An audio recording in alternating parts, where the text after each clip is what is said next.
E nós podemos compreender o trabalho escravo em 7 modos de execução ou 7 espécies. O trabalho forçado, a jornada exaustiva, o trabalho em condição degradante e o trabalho com restrição de locomoção em razão de dívida contraída, como que se poderia chamar de trabalho escravo típico. Essa é uma denominação que eu uso. Não sei se é apropriado, mas eu adoro ficar classificando as coisas. Eu entendo melhor os institutos quando eu fico dividindo. Então, eu que chamo de trabalho escravo típico. E o que, aproveitando o equiparam-se do parágrafo 1º, eu chamo de trabalho escravo por equiparação, que é a retenção no local de trabalho em 3 hipóteses: por cerceamento do uso de qualquer meio de transporte, pela manutenção de vigilância ostensiva ou pela retenção de documentos ou objetos de uso pessoal do trabalhador. Esses 7 modos são os que justificam o trabalho escravo. Tenho visto nos juízes do trabalho com quem eu discuto essa questão, nos seminários, nos eventos, trabalho decente é um tema que tem me levado a discutir com a magistratura quase todo o Brasil. E, via de regra, o que mais chama a atenção deles é a parte do trabalho escravo. Então, tenho visto alguns juízes, inclusive da 8ª região, amigos meus, serem refratários a essa forma vinculada, que falam que tem curso. Dizer o seguinte: olha, isso aí é exemplificativo, como se um tipo penal pudesse ser exemplificativo, como se o sujeito pudesse ter o risco de ter a sua liberdade cerceada, por uma conclusão que fica à disposição do último intérprete. Você faz, se a gente achar que essa hipótese também caracteriza, a gente prende você. Se a gente achar que não, a gente não prende. Não pode ser. Segurança é uma coisa importante. Não dá para fazer um arranjo institucional em que a regra do jogo é mudada na hora por qualquer um. Não que os juízes sejam qualquer um, mas naquela hipótese acabam se configurando como tal. Então, o que o César Alberto Bittencourt diz é o seguinte: olha, está diante de exploração sexual. Se não tem uma relação de trabalho que envolva essa exploração sexual, não é mais o 149. Procura a norma penal incriminadora específica. Está discutindo só um tráfico de pessoas para fins de prostituição, de exploração sexual. Ora, isso não é mais trabalho escravo. Isso não é mais aliciamento. Isso aí é uma outra figura. Procura no protocolo de Palermo, que a partir dali você tem toda uma construção que você pode fazer. Não é deixar de reprimir, é reprimir de uma forma bem delimitada. E isso eu acho importante. Não em matéria penal, não só em matéria penal, mas também em matéria trabalhista. Porque a gente também não pode pensar só no, como a gente infelizmente, a gente acaba pensando assim, nos coitadinhos. O Ministério Público do Trabalho, principalmente, existe para tutelar os interesses do trabalhador. Ele é o sujeito tutelar. Ele é o detentor dos direitos. Nós acabamos nos posicionando em favor dele por essa circunstância. Mas não quer dizer que do outro lado só existam pessoas ruins. Uma boa parte, acho até que, pensamento meu, é composta de pessoas que não têm nenhum compromisso com o ser humano. Mas não é essa a lógica que pode presidir. A gente tem que ter isso, penso eu, bem delimitado. E a última premissa é a obrigatória resistência de uma relação de trabalho. A respeito disso já falei, e aí a doutrina é unânime. Tá? Tem sido uma unanimidade, os autores, Nutti, Bittencourt, Greco, que o tipo do artigo 149 só se pode verificar se entre os sujeitos ativo e passivo do delito houver uma relação de trabalho. Ela pode até não estar reconhecida formalmente, ela pode até não ser reconhecida por nenhum deles, mas se caracteriza, até porque o contrato de trabalho é um contrato de penalidade, a prestação de serviço se impõe pela prática e não pela formalidade, é necessária essa caracterização. E eu digo que essa é a última questão a observar para a tipificação, tanto no plano criminal como no plano trabalhista. Mas aí não termina aí, somente do ponto de vista trabalhista, porque nós vamos ter uma série de dificuldades. Porque aí começam os modos de execução. Eu digo, surge aqui um novo problema, após a identificação das premissas necessárias para a caracterização do tipo. O fato que o artigo 149 indica 7 modos de execução. 4 tipos, 3 por equiparação. A tarefa, então, a nova tarefa, então, é identificar cada um deles. E isso não é fácil. Quando se trata do trabalho em condição degradante, e a maioria das hipóteses de caracterização é por causa do trabalho em condição degradante. Aí a doutrina não tem nenhuma uniformidade mesmo.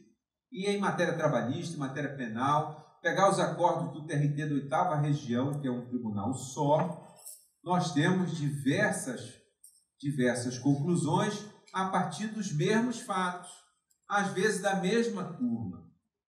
Tamanho é o grau de divergência entre os intérpretes. Entre nós, a mesma coisa. Tá? E aí eu me proponho a gente começar a discutir pelo menos uma primeira parte. Tá? Começando com o trabalho escravo típico. O primeiro modo de execução do trabalho escravo é o trabalho típico, é o trabalho forçado. Esse é o de mais fácil caracterização. E as suas características são: 1. A existência de uma relação de trabalho entre o sujeito ativo e passivo, o tomador de serviço, os seus prepostos, e o trabalhador ativo e passivo do início. E 2, porque são só 2 elementos aí, 2 características, o fato de o trabalho ser prestado de forma compulsória, independentemente da vontade do trabalhador ou com anulação de sua vontade em qualquer circunstância que assim o determine. Ou seja, pela sujeição extremada, que eu falei anteriormente, mesmo no caso do trabalho forçado.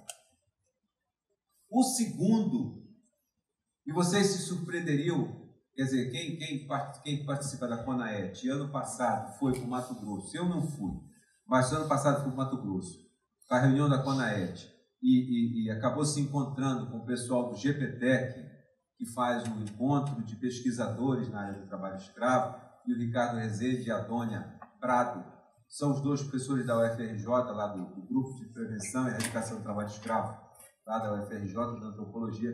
Eles reúnem pesquisadores do mundo todo, não é só do Brasil, vem italiano, vem inglês, vem americano, discutir trabalho escravo, não só o nosso, mas o deles também, né? Uma das coisas mais difíceis é um grupo de economistas da UFRJ, da UER, que trabalha com o corte da cana. É impressionante como não há um consenso em relação a eles do que seria a jornada exaustiva. Embora isso me pareça uma coisa bem clara, mas na minha visão, né? Mas aí também não é uma visão definitiva, é mais uma visão entre aqueles lá que expõem tudo.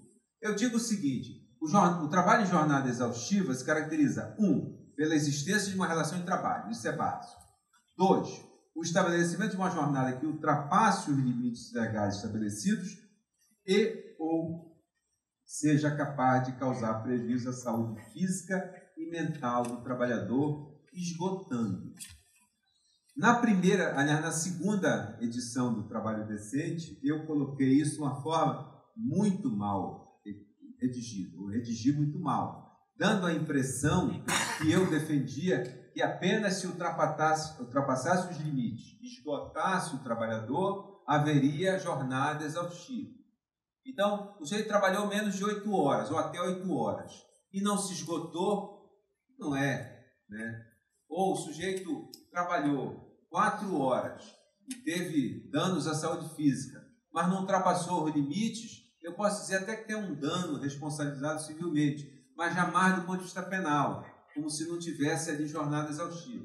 E não foi o que eu quis dizer. Tanto não foi que eu tinha discutido isso com o Marcelo José, quando o Otávio era procurador do trabalho, para nós chegarmos a um consenso, a uma definição. Mas redigi muito mal. Nessa terceira edição, que sai agora no Congresso da LPR, em junho, né, pelo menos já me mandaram a capa, já está no processo de pressão, acho que em junho sai, eu procurei corrigir essa distorção, essa redação bem ruim que eu tinha apresentado. Porque a lógica é o seguinte: o que importa para a jornada exaustiva é não a parte inicial, a jornada que ultrapassa ou a jornada capaz de causar prejuízo. É o fato de que ela causa prejuízo à saúde física e mental e esgota o trabalhador. E a gente, às vezes, e a terceira característica, eu já volto a falar disso, é a imposição dessa jornada contra a vontade do trabalhador, o que dificilmente ocorre no corte da cana, por exemplo, ou quando na ação de sua vontade, qualquer circunstância que assim o determine. Nós, quer dizer, o pessoal de Minas está acostumado, gente deve ter visto, porque lá o corte da cana, o pessoal de Pernambuco, Pedro deve conhecer também, mas quem não conhece, vê de longe, acha que é um trabalho duro, mas que não passa disso. Na verdade, as filmagens que a gente vê, e depois o que eu fui ver em loco, mostra uma situação aterradora e que é perfeitamente possível caracterizar em determinados casos. Até porque o trabalhador, ele está ali, não contra a sua vontade, mas ele está ali porque é uma situação em que ele não tem outra alternativa. Eu conversei com o pessoal de Alagoas, tinha chegado em Minas, né? E eles estavam lá, o sonho, quer dizer, alguns tinham aquele sonho, aquele pessoal novinho, quer dizer, o que tu queres aqui? Eu quero simplesmente sair daqui com dinheiro para comprar uma moto. Né? O Leonardo Sakamoto diz que o trabalhador do corte da cana, se ele não consegue comprar a moto no final da safra, ele não realizou seu plano de vida. Né? E eles estão lá, quer dizer, e por conta disso ele é capaz de superar todos os limites humanos. Até um tempo atrás, um trabalhador que cortasse 10 toneladas de cana por dia, um trabalhador, cortasse 10 toneladas de cana por dia, era considerado um sujeito sobrenatural. O campeão do corte de cana nas usinas hoje em dia corta 18, 17 toneladas de cana por dia. Eu vi isso empilhado, a produção de um único trabalhador no final do dia. É um negócio que é a perder de vista que eles fez. Ele cortou sozinho aqui. Ele corta numa velocidade, correndo todos os riscos possíveis e imagináveis.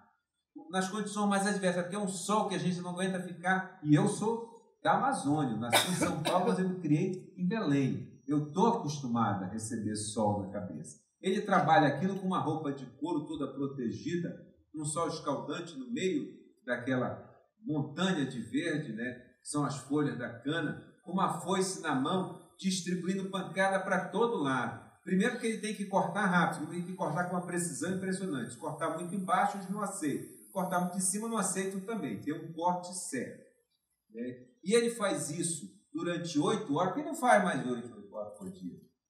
Faz isso durante 8 horas, né?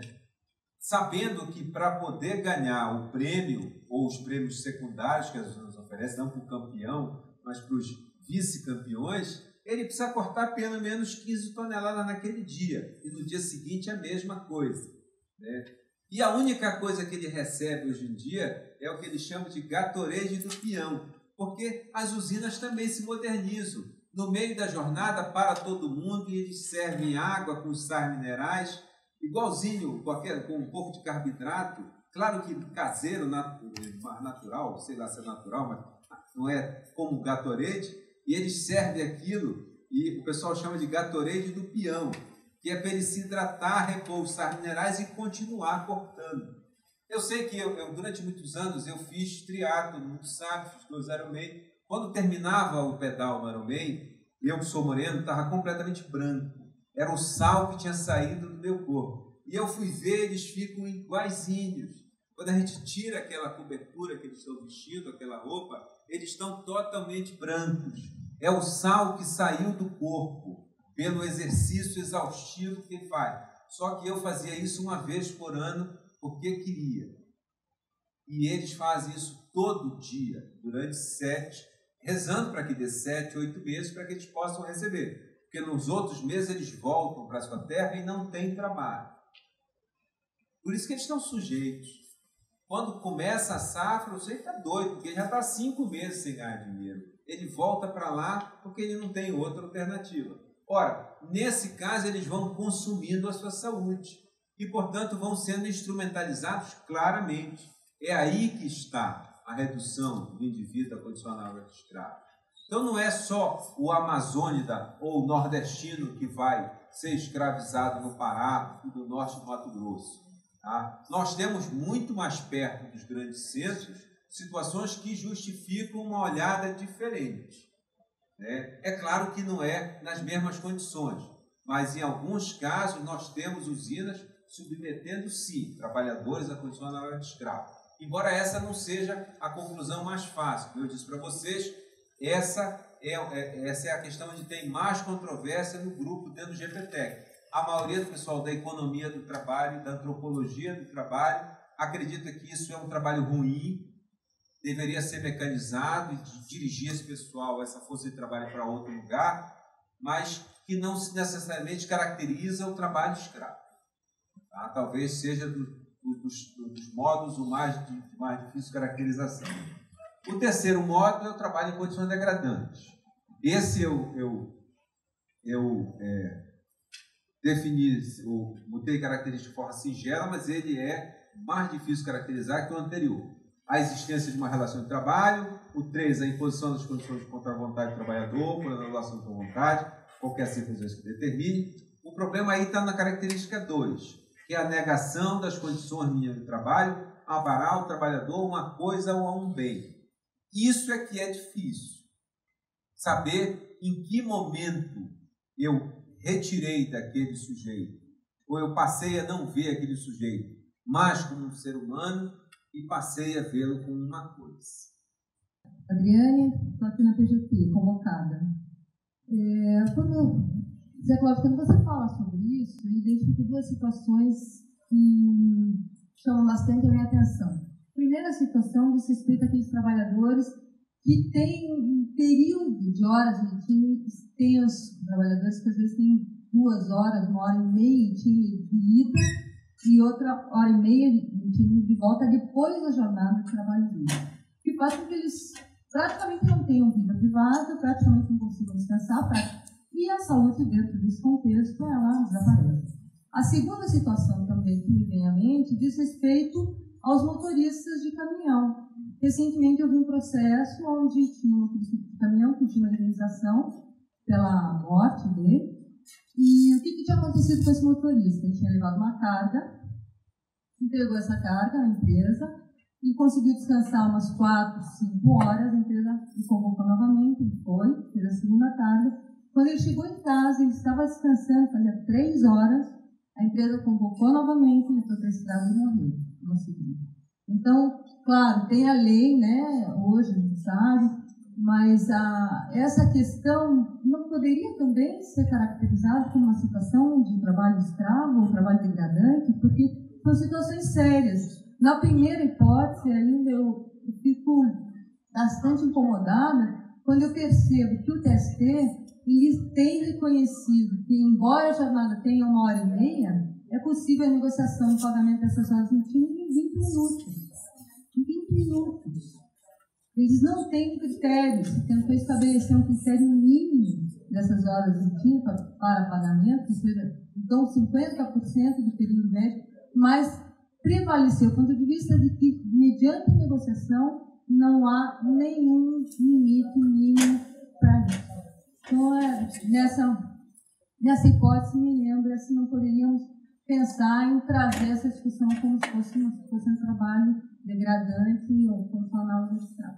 Olha, essa é uma questão que a gente já pode até mostrar um exemplo que é muito bem trabalhado aqui dentro do Ministério do Trabalho, foi muito bem trabalhado do ponto de vista teórico pela Cristiane.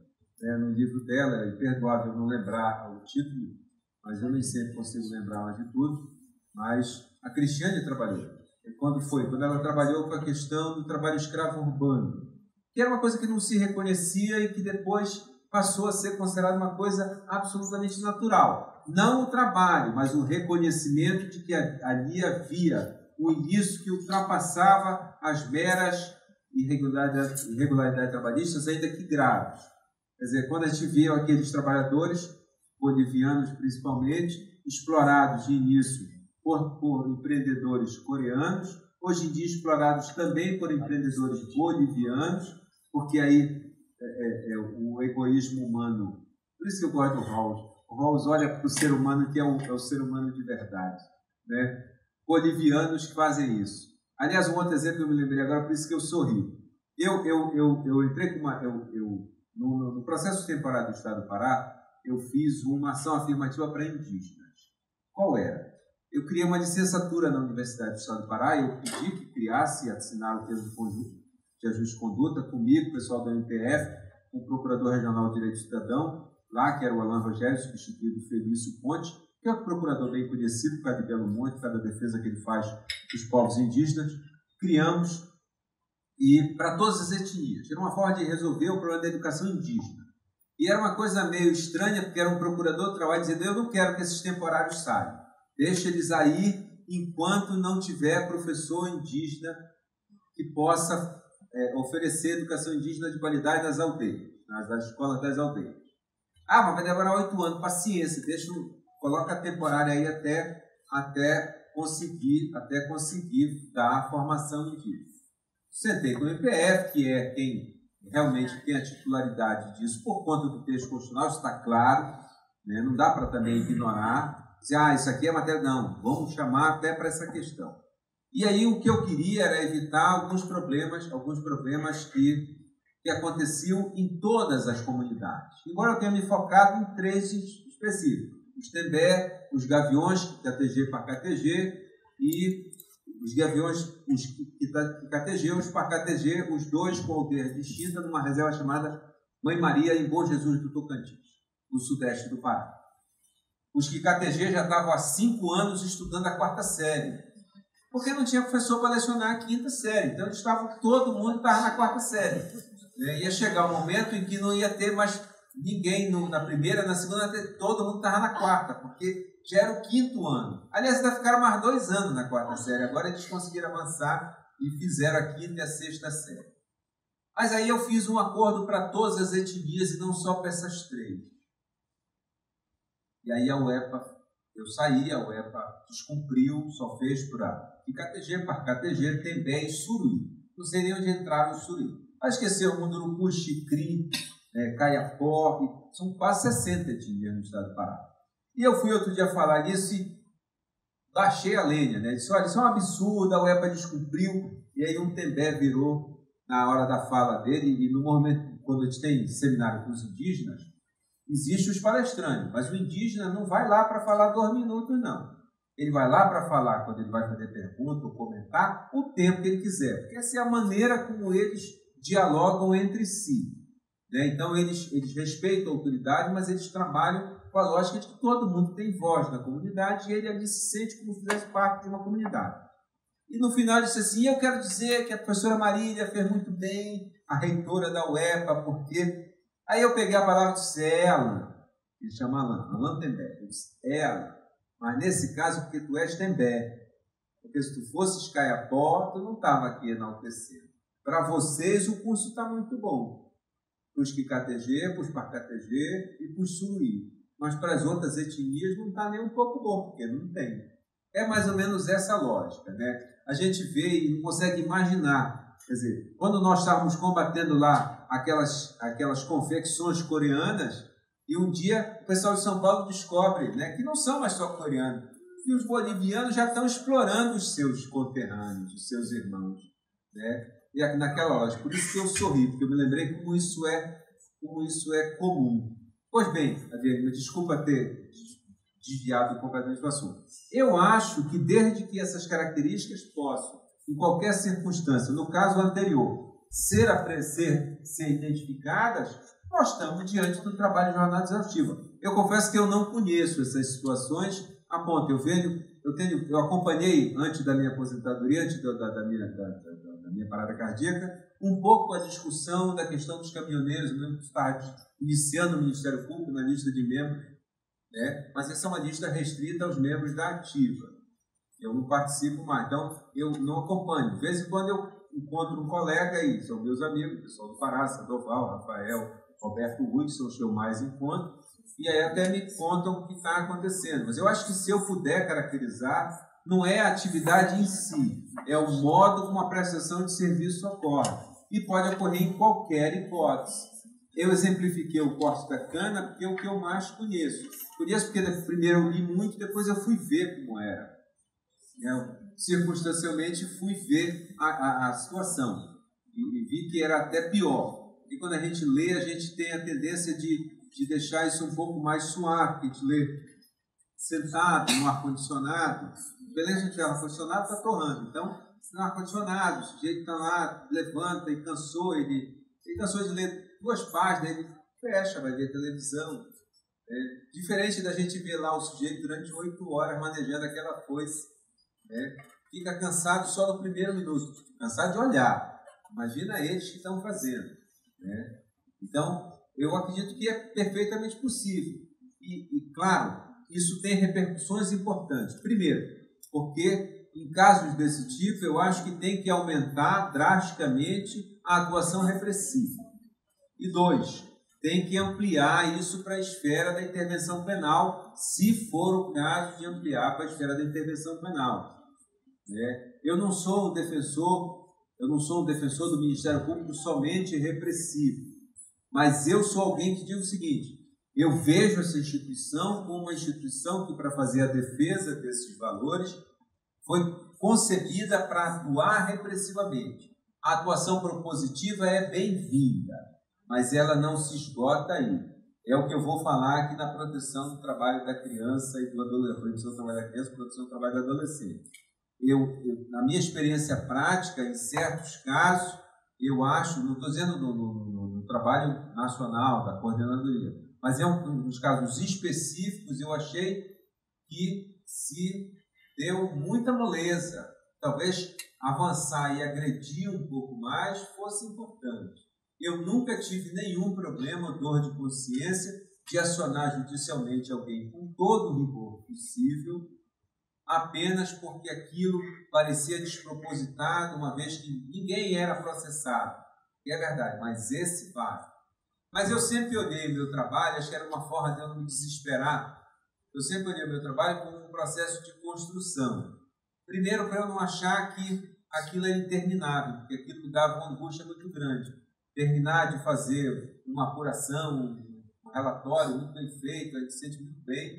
E aí, quando abre a porta e entra o servidor com 20 representações que acabaram de chegar. E elas também têm que ser despachadas. E aí, quando faz tudo, porque naquelas reuniões pequenas, antigamente se fazia tudo, quando ele pensava que ele ia cuidar daquelas 20, vinha a distribuição semanal de pareceres e, junto com isso, a portaria de designação de sessões. Para o sujeito não achar que, puxa vida, é melhor eu pensar mesmo e concentrar no meu contra-cheque e tocar o barco aqui sem nenhum tipo de compromisso, eu sempre achei que aquilo nós fazíamos uma finalidade última, que era um dia transformar alguma coisa. Talvez um sonho, talvez uma forma de eu me adaptar àquele ambiente, que era um ambiente agressivo. Eu digo meu filho que fez direito, não advoga, não vai advogar, não vai no Ministério Público, e eu lembro que ele diz assim: eu me vejo cada vez menos chateado. O que ele quer dizer é o seguinte: é que diversas vezes ele me viu saindo 7 horas da noite do Ministério Público absolutamente deprimido. Deprimido porque o trabalho não é legal? Não, o trabalho é muito legal. Mas é muito agressivo ver desgraça o dia inteiro. Agora, se a gente pensar que esse pessoal que levou essa desgraça está numa situação pior ainda, aí é que justifica. Por isso eu nunca tive nenhum problema de atuar rigorosamente do ponto de vista repressivo. Nunca fui de não negociar, não conversar, mas eu acho que se a situação exige e os elementos estão presentes, me fixando agora de novo no que nós estamos discutindo, eu não vejo nenhum problema. Tá? O que importa, então, não são as atividades. Não há trabalho escravo só no campo. Há o trabalho escravo toda vez que eu puder identificar essas características que possam justificar um determinado modo de execução enquadrado dentro do tipo descrito no artigo 149 do Código Penal. Para mim, é isso. O problema do trabalho em condições degradantes, para a gente... Parou já? Então, só 5 minutos, só para terminar esse trabalho e a gente volta depois do intervalo e toma um pouco do tempo de igualdade no trabalho, mas rapidamente. É que é difícil saber o que é que vai justificar dizer que foram negadas condições que a ponto de equiparar o trabalhador a uma coisa a um bem. Em certas situações, isso é fácil de fazer. E aí eu podia ter trazido as fotos, podia ter trazido as filmagens, mas eu acho que é um apelo fácil, nós não precisamos vivermos disso, que todo mundo é membro do Ministério Público, já sabe como é. Em certos casos é muito simples. A gente vai lá para as fazendas e o sujeito está debaixo de uma barraca de lona, toda furada, a carne está claramente estragada, ele está lá em péssimas condições, cheio de alergia, de urticária, magro, tratado em condições péssimas. A gente pede para o sujeito que mostre os documentos relativos àquele trabalhador, e ele, antigamente se enganava, agora não se engana mais, e ele vinha inocentemente e mostrava a caderneta dele no barracão. Você é um péssimo trabalhador, está aqui há 3 meses, já deve 2 anos. Né? Se ele ficar aqui mais 10 dias, ele vai dever para a vida toda. Poxa, que legal, e o senhor está vendendo enxada. Ele usa para quê? Para capinar uma terra própria? Não, ele usa enxada para capinar aqui. Pois é, mas o senhor não pode vender, então, um instrumento de trabalho, o senhor tem que fornecer. Né? E a bota, o senhor vende até a bota. Capacete não existe, isso é uma coisa desnecessária. Cabeça dura não precisa. Nesse caso é muito fácil. Ele não tem nada que o caracterize como empregado. Exatamente por isso ele teve negada todas as condições mínimas de trabalho. Em certos casos é mais difícil. Nesses certos casos mais difíceis, o que é que eu penso? Eu penso que é preciso muito cuidado para saber o momento em que eu vou dizer que ele foi equiparado a uma coisa. Nesse momento, quando eu sinto que as condições foram negadas a tal ponto, e não é uma questão de dizer, e os penalistas falam muito bem, não é uma questão de dizer que é uma, que são 2, que são 10 condições reunidas que vão gerar o trabalho em condições degradantes. É um conjunto suficiente para transformar alguém em uma coisa. Esse é o momento em que ele passa a ser considerado alguém sujeito à condição análoga de escravo. Simples, não, absolutamente não tem nada de simples. É muito difícil saber. Mas essa é a única forma que nós temos de enquadrar. Como eu disse, em certos casos é muito simples. As condições estão ali. O sujeito, uma vez uma expressão, acho que foi o Deraldo, foi o sujeito criava cavalo de raça. E o cavalo, então, tratado com shampoo. E os trabalhadores usando a água depois, na correnteza, mas depois que os cavalos se serviam. Então, eles se serviam aqui e os seres humanos aqui. Lá na Coacará, foi um diretor do Grupo Cutia fazer uma inspeção para a gente poder fazer o intervalo. Fazer uma inspeção dessa indústria de dendê, porque era uma greve.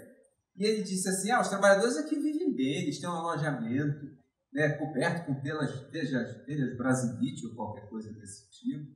Eles têm um córrego, água corrente, água geladinha, não precisa nem de geladeira, já toma água gelada, toma banho, é gostoso. Forno, aquele barracão. E aí alguém teve a péssima ideia de encostar a porta e ficou mais quente ainda. E eu comecei a passar mal, eu digo, mas não é possível que eu vou passar mal e esse cara não vai passar. E estava eu e o Ataal, o Tatá, que se aposentou, né, no Ministério Público, um dia mora lá em Maiorca. Estava eu e o Tatá e o diretor lá, e ele começando a suar frio, e ele queria sair, eu segurando, e o Tatá saiu e eu segurando lá, né? Meu blazer encharcado, eu de blazer numa inspeção de trabalho rural. Formal pra caramba. Aí ele desmaiou lá dentro. Aí nós carregamos ele lá para fora. Aí eu coloquei ele na beira do córrego, peguei uma panela que os trabalhadores usavam para cozinhar arroz, feijão, e joguei no rosto. Ele acordou. Aí o que aconteceu? Eu digo que estava muito quente lá, o senhor sabe como é que é, né? Telha brasilite, não tem ventilação. Se a telha fosse de barro e abrisse uma ventilação lá em cima e telasse para não entrar mosquito ou bichos, talvez ficasse um pouco mais fresco. Aí, como é? O senhor desmaiou e eu usei a água aqui, peguei dessa panela. Mas o senhor não vê nenhum problema nisso, né? O senhor não vê nenhum problema nisso. Porque, como o senhor disse, eles podem usar essa mesma água para fazer as suas necessidades, para tomar banho, para tomar água e para limpar as suas panelas. O senhor não vê nenhum problema, eu peguei uma panela e lavei o seu torno. E aí, foi a primeira vez que eu vi alguém, nós descemos lá, uns 25 quilômetros, chegamos até o quilômetro 70, lá no finalzinho. E ele de lá passou um rádio para São Paulo, dizendo que as obras tinham que começar no dia seguinte. E nós voltamos lá 15 dias depois e tudo tinha sido absolutamente transformado. O que os trabalhadores tinham feito era uma greve pelas condições de moradia. Eles também queriam transporte para no fim de semana subir os 25 quilômetros, porque as suas famílias já tinham ocupado a rodovia e moravam lá. Então eles trabalhavam a semana inteira lá embaixo, depois eles subiam e queriam ficar com a mulher e com os filhos. Hoje em dia é quase um distrito.